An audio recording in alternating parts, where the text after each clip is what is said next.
BP tax நேர்களுக்கு வணக்கம். Sun டிவியில் ரொம்பவே சுவாரஸ்யமாக போயிட்டு இருக்க சீரியல் தான் கயல் சீரியல். டிஆர்பி ரேட்டிங்கும் நல்லா இடத்த பிடிச்சிருக்கு அப்படின்னு சொல்லலாம். அந்த வகையில் இந்த சீரியலில் மீனாட்சி ரோலில் பயங்கர வெளுத்தாமல் நடிச்சிட்டு வரவங்க தான் நம்ம நளினி அவர்கள். நம்ம நளினி அவர்களை பற்றி தெரியாத நிறைய சுவாரஸ்யமான விஷயங்களை இந்த வீடியோவில் பார்க்கலாம். வீடியோ ரொம்ப இன்ட்ரெஸ்டிங்காக இருக்கும், கடைசி வரைக்கும் பாருங்கள்.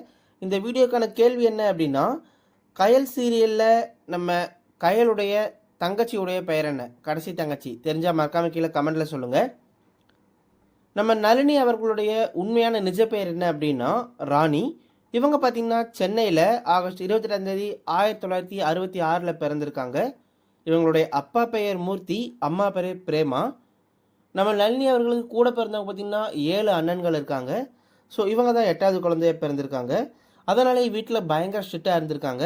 நளினி அவர்கள் எங்கே வெளியே போனாலுமே பார்த்திங்கன்னா அவங்களுக்கு ரொம்ப பாதுகாப்பு கொடுக்கறதா இருக்கட்டும், இல்லை அவங்கள பொத்தி பொத்தி பார்த்துக்கிறதுன்னு சொல்லிட்டு ரொம்பவே நான் சேஃபான ஒரு இடத்துல வளர்ந்தேன் அப்படிங்கிற மாதிரி நளினி அவர்கள் சொல்லியிருந்தாங்க.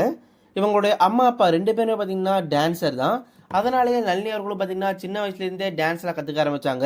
அவங்களுக்கு எல்லா வகையான டான்ஸுமே தெரியும். அவங்க பரதநாட்டியமும் சரி, கிளாசிக் அப்படின்னு சொல்லிட்டு எல்லா டான்ஸுமே சூப்பராக ஆடுவாங்க. இவங்க முதல்ல நடித்த படம் அப்படின்னு சொன்னால் 1981 இராணுவ வீரன் அப்படிங்கிற படத்தில் பார்த்திங்கன்னா நளினி அவர்கள் அறிமுகமாகறாங்க. அதை தொடர்ந்து 1983 டி ராஜேந்திரன் அவர்கள் எடுத்த உயிருள்ளவரை உஷா படத்தில் பார்த்திங்கன்னா இவங்க நடிக்கிறாங்க.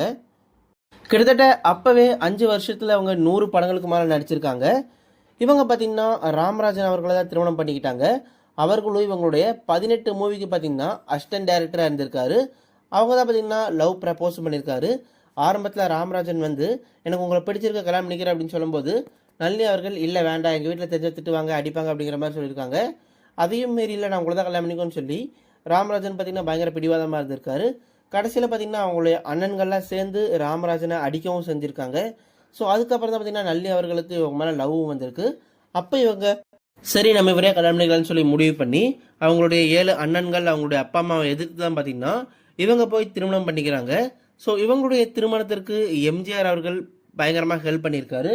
ஸோ அந்த பாதுகாப்பு இருந்தனால யாருமே இவங்களை எதுவுமே பண்ண முடியல. அதுக்கப்புறம் இவங்களுக்கு 2 குழந்தைகள் பிறக்கிறாங்க. மகனுடைய பெயர் அருண், மகளுடைய பெயர் அருணா. இவங்க 2 பேரும் பார்த்திங்கன்னா இப்போ நல்ல இடத்துல இருக்காங்க. மகன் வந்து சேட்டட் அக்கௌண்டடாக இருக்கார், மகள் வந்து பார்த்திங்கன்னா வக்கீலாக இருக்காங்க. ஆனால் இவங்க திருமணம் பண்ணி பார்த்திங்கன்னா சில வருஷங்களுக்கு அப்புறமாவே நம்ம நளினி ராமராஜன் 2 பேருக்குள்ள பார்த்திங்கன்னா சில கருத்து வேறுபாடுகள் ஏற்பட்டிருக்கு. அதனால் ராமராஜன் அவர்கள் பார்த்திங்கன்னா எனக்கு விவாகரத்து வேணும் அப்படின்னு சொல்லி நளினிட்டு கேட்டிருக்காரு. நளினி அவர்கள் ஸ்டார்டிங்கில் அது பெரிய அதிர்ச்சியாக இருந்தாலுமே பரவாயில்ல நான் கொடுத்துட்றேன், அவருக்கு அதான ஆசைன்னு சொல்லிட்டு அதையுமே செஞ்சுருக்காங்க.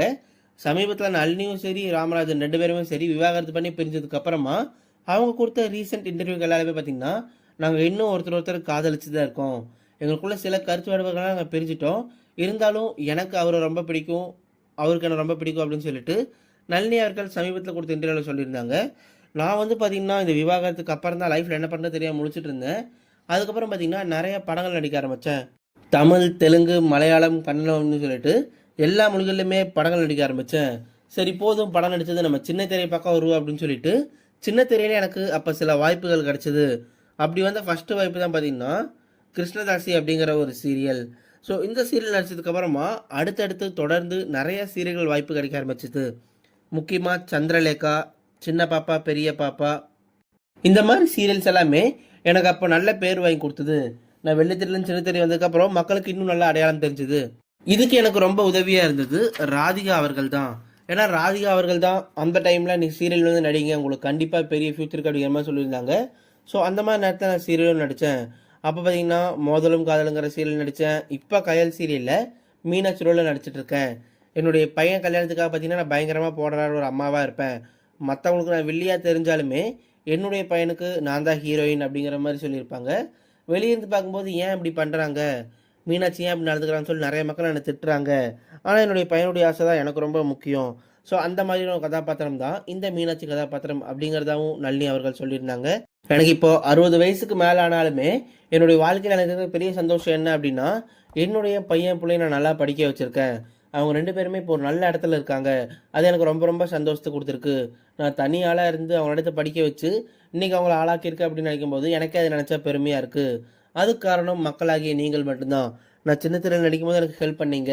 சந்திரலேகாவாக இருக்கட்டும், சின்ன பாப்பா, பெரிய பாப்பாவாக இருக்கட்டும், இது எல்லாமே எனக்கு நல்ல அடையாளத்தை கண்டு கொடுத்தது. அது மட்டும் இல்லாமல் எல்லா மக்களுமே இப்போ என்ன நேரில் பார்த்தாலுமே மேடம் உங்களை ரொம்ப பிடிக்கும் அப்படிங்கிற மாதிரி சொல்லிடுவாங்க. அது எனக்கு கேட்கும்போது ரொம்ப ரொம்ப சந்தோஷமாக இருக்கும். எனக்கு இப்போ 60 வயசுக்கு மேலே இருந்தாலுமே இன்னும் மக்களுக்கு என்ன பிடிக்குது, இன்னும் அவங்க என்ன மறக்காமல் இருக்காங்க. அதை எனக்கு கேட்கும்போதே ரொம்ப ரொம்ப சந்தோஷமாக இருக்குது. இப்போ வரைக்குமே நிறைய ரசிகர்கள் பார்த்தீங்கன்னா என்னுடைய ஃபோட்டோவை அவங்களுடைய சோஷியல் மீடியா பக்கத்தில் போட்டு I am your big fan ma'am அப்படிலாம் போடுறாங்க.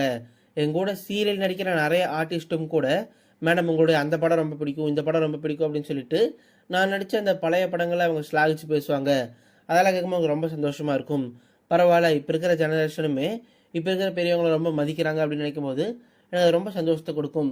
என்னுடைய வாழ்க்கையில் நான் வருத்தப்படுற விஷயம் என்ன அப்படின்னா, நானும் ராமராஜன் அவர்களும் பிரிஞ்சது தான். அதே நேரத்தில் அவர் என்கிட்ட விவாகரத்து வேணும் அப்படின்னு சொல்லி கேட்கும்போது என்னால் அவருக்கு அதை மறுக்கவே முடியல. ஓகே, அவருடைய சந்தோஷம் தான் நமக்கு முக்கியம் அப்படின்னு சொல்லிட்டு அவருக்கு நான் இப்போ விவாகரத்தும் கொடுத்துட்டேன். ஆனால் இப்போ வரைக்குமே ஒருத்தர் நல்லா புரிஞ்சு தான் வச்சுருக்கோம். எங்கேயாவது நாங்கள் வெளியே எதிர்ச்சியாக மீட் பண்ணோம் அப்படின்னாலுமே எங்களுக்குள்ள கோவமோ வெறுப்போ இல்லை ஒருத்தர் மேலே ஒருத்தருக்கு எந்த மனக்கசப்போலாம் இருக்காது. நாங்கள் 2 பேருமே பார்த்திங்கன்னா இப்போவுமே லவ் பண்ணிட்டு தான் இருக்கோம், எப்போவுமே லவ் பண்ணிட்டு தான் இருப்போம் அப்படின்னு சொல்லிட்டு இவங்க ராமராஜன் அவர்களை பற்றி பேசியிருந்தாங்க. ஸ்டார்டிங்கில் அவர் தான் வந்து என்கிட்ட கேட்டார், எனக்கு உங்களை ரொம்ப பிடிச்சிருக்குன்னு சொல்லி பிடிவாதமாக இருந்தார். ஸோ அதனால தான் நான் ஒத்துக்கிட்டேன்.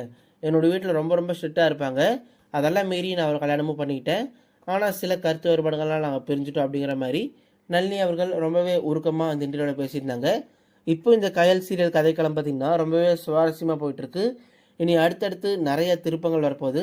கண்டிப்பாக அது எல்லாமே மக்களுக்கு பிடிக்கும் அப்படிங்கிறதுல எந்த ஒரு சந்தேகமே வேண்டாம். எனக்கு வந்து பார்த்திங்கன்னா இந்த வயசுலேயுமே நடிக்கிறது அப்படின்னா ரொம்பவே பிடிக்கும். முக்கியமாக இப்போ வரைக்கும் வெள்ளித்திரையில் நான் நிறைய ஹீரோயினுக்கு என்ன பார்த்திங்கன்னா அம்மாவாக கூப்பிட்டுருக்காங்க. ஹீரோவும் சரி ஹீரோயினும் சரி. எனக்கு வந்து வடிவேல் சார் கூட நடித்த அந்த கதாபாத்திரத்தை மறக்கவே முடியாது. அவர் வந்து வக்கீலாக இருப்பார், நான் வந்து அவர் மனைவியாக இருப்பேன். அவர் பயங்கரமாக நடிச்சிருப்பார், பயங்கரமாக காமெடி பண்ணியிருப்பார். அதில் மனைவி பார்த்து பயப்படுற ஒரு கேரக்டர் தான் வடிவேல் அவர்கள். அது ரொம்ப ரொம்ப அவர் பொருத்தமாகவும் இருந்துச்சு. எனக்கும் அந்த படம் நடித்ததுக்கப்புறமா நிறைய மக்கள் என்னை பாராட்ட ஆரம்பித்தாங்க. நீங்கள் சூப்பராக நடிச்சிருக்கீங்க, உங்களை பார்த்து நாங்கள் சிரிச்சுட்டே இருந்தோம் அப்படின்னு சொல்லிட்டு நிறைய பேர் பாராட்டியிருந்தாங்க.